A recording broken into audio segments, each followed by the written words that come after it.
MLA സ്ഥാനമൊഴിയണമെന്ന നിലപാടിൽ ഉറച്ച് CPM ദേശീയ നേതാവ് വൃന്ദ കാരാട്ട്.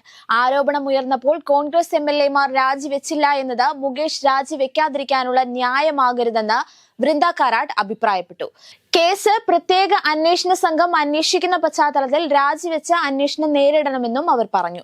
മുകേഷ് MLA സ്ഥാനം രാജിവെക്കേണ്ടതില്ല എന്ന LDF കൺവീനർ EP ജയരാജന്റെ നിലപാടിനെ പിന്തുണയ്ക്കുകയാണ് മന്ത്രി MB രാജേഷ്. ബ്രോഡാഡി സിനിമയുടെ അസിസ്റ്റന്റ് ഡയറക്ടർ മൻസൂർ റഷീദിനെതിരെയും പീഡന പരാതി. മൻസൂറിനെ സംരക്ഷിക്കുന്നത് കൊല്ലത്തെ CPM നേതൃത്വമെന്ന് അതിജീവിത പറഞ്ഞു. CPM Clappana west local committee അംഗം J കുഞ്ഞിച്ചന്തു എന്നയാളാണ് പ്രതിയെ സംരക്ഷിക്കുന്നതെന്നാണ് അതിജീവിതയുടെ ആരോപണം. ശീതളപാനീയത്തിൽ മയക്കുമരുന്ന് നൽകി ബോധം കെടുത്തിയ ശേഷം പീഡിപ്പിച്ചു എന്നാണ് യുവതിയുടെ പരാതി. ഹേമ കമ്മിറ്റി റിപ്പോർട്ടിന്റെ പൂർണ്ണ രൂപം ഹാജരാക്കാൻ ആവശ്യപ്പെട്ട് ദേശീയ വനിതാ കമ്മീഷൻ. ആവശ്യം ചൂണ്ടിക്കാട്ടി ദേശീയ വനിതാ കമ്മീഷൻ ചീഫ് സെക്രട്ടറിക്ക് കത്തയച്ചു. ഒരാഴ്ചയ്ക്കുള്ളിൽ ഹാജരാക്കാനാണ് നിർദ്ദേശം നൽകിയിരിക്കുന്നത്. വടകരയിലെ കാഫിർ സ്ക്രീൻഷോട്ട് വിവാദത്തിൽ അധ്യാപകനായ റിബേഷ് രാമകൃഷ്ണനെതിരെ വകുപ്പുതല അന്വേഷണത്തിന് തീരുമാനം. അന്വേഷണത്തിനായി തോടന്നൂർ AEOയെ പൊതുവിദ്യാഭ്യാസ ഡയറക്ടർ ചുമതലപ്പെടുത്തി. Youth Congress general secretary VP ദുൽഹിഫിന്റെ പരാതിയിലാണ് നടപടി. കേരളത്തിൽ വരും ദിവസങ്ങളിൽ ഇടിമിന്നലോടുകൂടിയ മഴയ്ക്ക് സാധ്യത. വടക്ക് കിഴക്കൻ അറബിക്കടലിൽ കച്ചിനും പാകിസ്ഥാനും സമീപ പ്രദേശങ്ങളിലായി അതിതീവ്ര ന്യൂനമർദ്ദം സ്ഥിതി ചെയ്യുന്ന പശ്ചാത്തലത്തിലാണ് മുന്നറിയിപ്പ്. അടുത്ത 6 മണിക്കൂറിൽ അതിതീവ്ര ന്യൂനമർദ്ദം പടിഞ്ഞാറ് ദിശയിൽ സഞ്ചരിച്ച് ശക്തിയാർജിച്ച് ചുഴലിക്കാറ്റായി മാറാനാണ് സാധ്യത. ഹരിപ്പാട് സർക്കാർ ആശുപത്രിയിൽ പ്രസവ ശസ്ത്രക്രിയക്കിടയിൽ ഗുരുതര വീഴ്ച വരുത്തിയ വനിതാ ഡോക്ടർക്കെതിരെ പോലീസ് കേസെടുത്തു. ഹരിപ്പാട് ഗവൺമെന്റ് ആശുപത്രിയിലെ വനിതാ ഡോക്ടർ ജെയിൻ ജേക്കബിനെതിരെയാണ് കേസെടുത്തത്. ആലപ്പുഴ പെണ്ണൂക്കര സ്വദേശിയായ 28-കാരിയുടെ പ്രസവ ശസ്ത്രക്രിയക്കിടെയാണ് ഗുരുതര വീഴ്ചയുണ്ടായത്. ശസ്ത്രക്രിയയ്ക്ക് ശേഷം വയറ്റിനുള്ളിൽ പഞ്ഞിയും തുണിയും വെച്ച് ഡോക്ടർ അശ്രദ്ധമായി മുറിവ് തുന്നിക്കെട്ടുകയായിരുന്നു.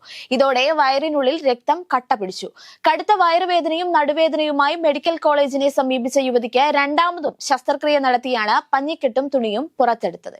ഷിരൂരിൽ മണ്ണിടിച്ചിലിൽ കാണാതായ കോഴിക്കോട് സ്വദേശി അർജുനായുള്ള തെരച്ചിൽ ഗോവയിൽ നിന്നുള്ള ഡ്രഡ്ജർ അടുത്തയാഴ്ച എത്തിക്കും.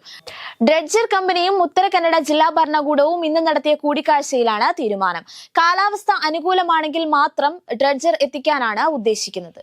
ചെന്നൈ എഗ്മോർ നാഗർകോവിൽ വന്ദേ ഭാരത് എക്സ്പ്രസ് പ്രധാനമന്ത്രി നരേന്ദ്രമോദി നാളെ ഉദ്ഘാടനം ചെയ്യും. ബുധനാഴ്ച ഒഴികെയുള്ള ദിവസങ്ങളിലാണ് സർവീസ്. ചൊവ്വാഴ്ച ഒഴികെയുള്ള ദിവസങ്ങളിൽ ബംഗളൂരു മധുര വന്ദേ ഭാരതും സർവീസ് നടത്തും. 1650 രൂപ മുതൽ 1700 രൂപ വരെയാണ് ചെയർകാർ ടിക്കറ്റ് നിരക്ക്. 2 ട്രെയിനുകളും വീഡിയോ കോൺഫറൻസ് വഴിയാണ് പ്രധാനമന്ത്രി ഉദ്ഘാടനം ചെയ്യുക. ഉത്തർപ്രദേശിൽ സംസ്ഥാന സർക്കാരിനെ പ്രശംസിക്കുന്ന ഇൻഫ്ലുവൻസർമാർക്ക് പാരിതോഷികം നൽകാൻ തീരുമാനം.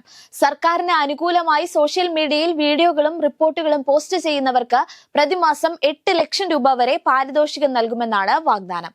ബില്ലിനെതിരെ പ്രതിപക്ഷം രംഗത്തെത്തി. ഓഗസ്റ്റ് 27-നാണ് പുതിയ സമൂഹ മാധ്യമ നയത്തിന് ഉത്തർപ്രദേശ് സർക്കാർ അംഗീകാരം നൽകിയത്. ഫേസ്ബുക്ക്, ഇൻസ്റ്റഗ്രാം, എക്സ്, യൂട്യൂബ് തുടങ്ങിയ സമൂഹ മാധ്യമ പ്ലാറ്റ്ഫോമുകളിൽ ആക്ഷേപപരമായ ഉള്ളടക്കങ്ങൾ പ്രസിദ്ധപ്പെടുത്തുന്നവർക്കെതിരെ നിയമ നടപടി ഉറപ്പാക്കുമെന്നും നയത്തിൽ പറയുന്നു. മുൻ വർഷങ്ങളിൽ നിന്ന് വ്യത്യസ്തമായി വമ്പൻ മാറ്റങ്ങളുമായിട്ടാണ് യുവേഫ ചാമ്പ്യൻസ് ലീഗിൽ ഇക്കുറി മത്സരങ്ങൾ നടക്കുക. മുമ്പ് 32 ടീമുകളാണ് ചാമ്പ്യൻസ് ലീഗിൽ മത്സരിച്ചിരുന്നതെങ്കിൽ ഇത്തവണ ടീമുകളുടെ എണ്ണം 36 ഉയരും.